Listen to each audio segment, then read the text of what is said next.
expresses its gratitude to the committee for convening this hearing on legislative measures that seek to strengthen learner welfare, safety, and well-being in our schools.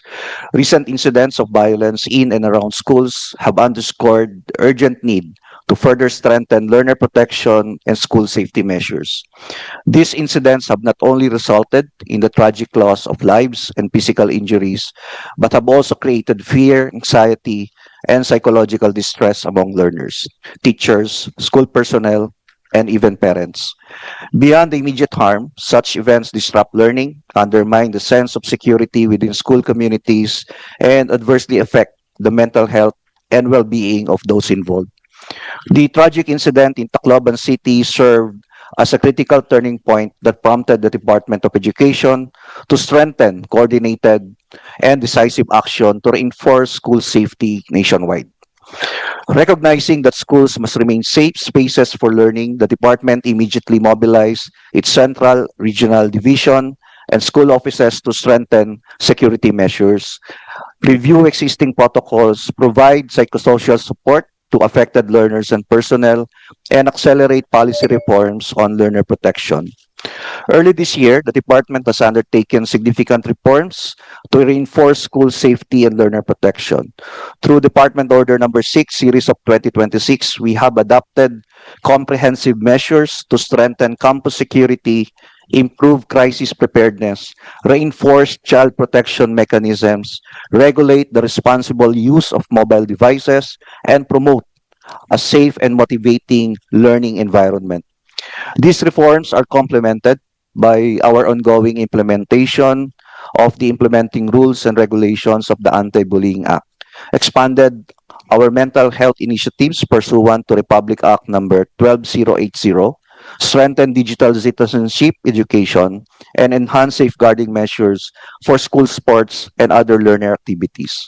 On digital literacy, internet safety, and responsible technology use, the department believes that digital competence is now an essential life skill. Beyond providing access to technology, our schools must equip learners with the values, knowledge, and critical thinking necessary to navigate the digital environment responsibly.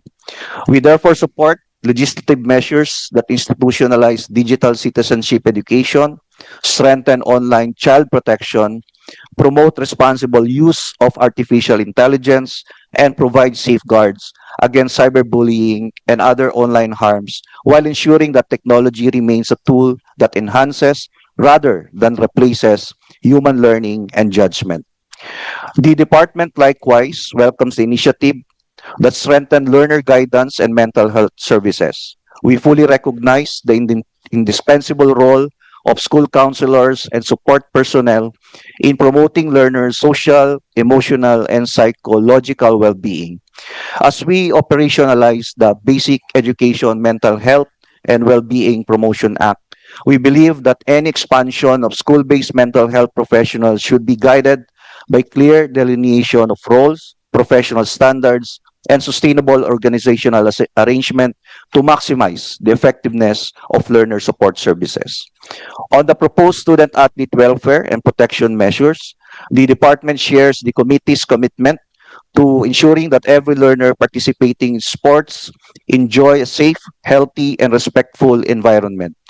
Existing policies on child protection, school sports clubs, and off-campus activities already establish important safeguards, and we support further institutionalization of comprehensive safeguarding standards, reporting mechanisms, and learner protection systems during all school sports activities and competitions. Overall, the department respectfully submits that these proposed legislative measures should build upon existing policies while providing stronger statutory foundations for learner protection. Our recommendations seek to ensure policy coherence, avoid duplication of functions, strengthen institutional accountability, and provide schools with practical mechanisms that can be effectively implemented across all governance levels. Ultimately, the safety, well-being, and holistic development of every Filipino learner require the collective commitment of government, families, schools, communities, and the private sector. The department remains fully committed to working with Congress in crafting responsive, evidence-based, and child-centered legislation that will strengthen our basic education system and uphold every learner's right to quality, safe, and inclusive education.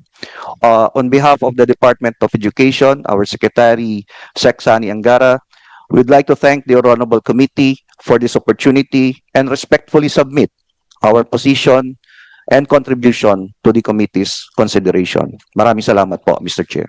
Thank you. I see you have a presentation here. Will Yes. you also be presenting apart from your statement? Yes, yes, Okay, go ahead. Mr. Chair.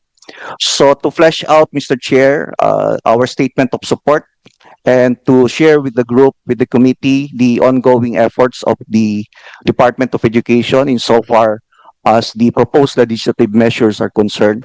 Next slide, please. So again, Mr. Chair, these are the items in the agenda that we'll be focusing in terms of what we are already doing in DepEd and what we propose to do also.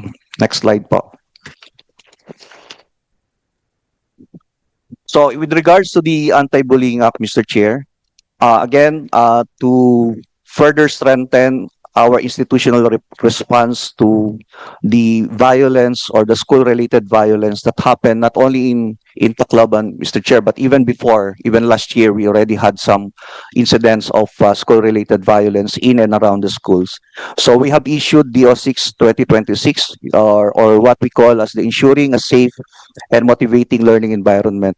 So this DO, Mr. Chair, already outlined some of the adjustments in terms of security measures, which include and not limited to the installation of CCTVs and other security measures like the additional provision of security guards in our schools and the use of other equipment like metal detectors and to institutionalize our process of searching, no, yung bug search po natin, Mr. Chair.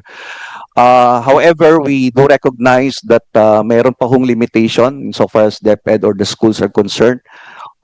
Related to this, Mr. Chair, we have conducted an audit on where we are right now in terms of the implementation. And based on our audit, we are only around about 36% in terms of the compliance of our schools. But ang maganda po dito, Mr. Chair, doon sa 36%, mostly these are the schools that are located in the hotspots areas, no? That would be including schools that are located in the highly urbanized areas. Yusek, when you say 36% ang compliant, 36% yung merong security measures. Meron pong CCTV, Okay. and then meron po kaming audit. We will Yes, be could submitting you- to the committee also the audit. Maybe so we can flesh out this part because ito na yung meat of the bill, no? Maybe you can give us you can just read the audit. Ilan yung may CCTV na, ilan yung may security Apo. guard, ilan yung meron ng coordination with the police or the barangay tanods. So, doon po sa ating CCTV, so as I have mentioned, 4 out of 10 schools have already installed CCTVs, around 36.2%. And based on the disaggregation of that, around 80% of those or 13,802 schools have less than 10 CCTV. So, pinabilang din po namin, Mr. Chair, kung meron man silang CCTV, pero ilan. And the number would depend really on the size of the school, kung gaano po kalaki. 14.2% of that would have 11 to 19 CCTV cameras, and around 6.14% of those would have more than 20 CCTV cameras. So dun po sa Tacloban, San Jose National High School, Mr. Chair, nung pumunta rin po kami doon, we saw that they have 8 working CCTVs. In terms of the metal detectors, based on our audit, 1 of 10 schools would have metal detectors. Although in NCR, meron na ho tayong nakita mga schools na hindi ho metal detector but it's a walk-through detector. Para ho kasi the challenge of DepEd, Mr. Chair, Senate President, yung malalaking schools po natin kung metal detector and coupled with bug search, talagang may queuing po talaga. So that's the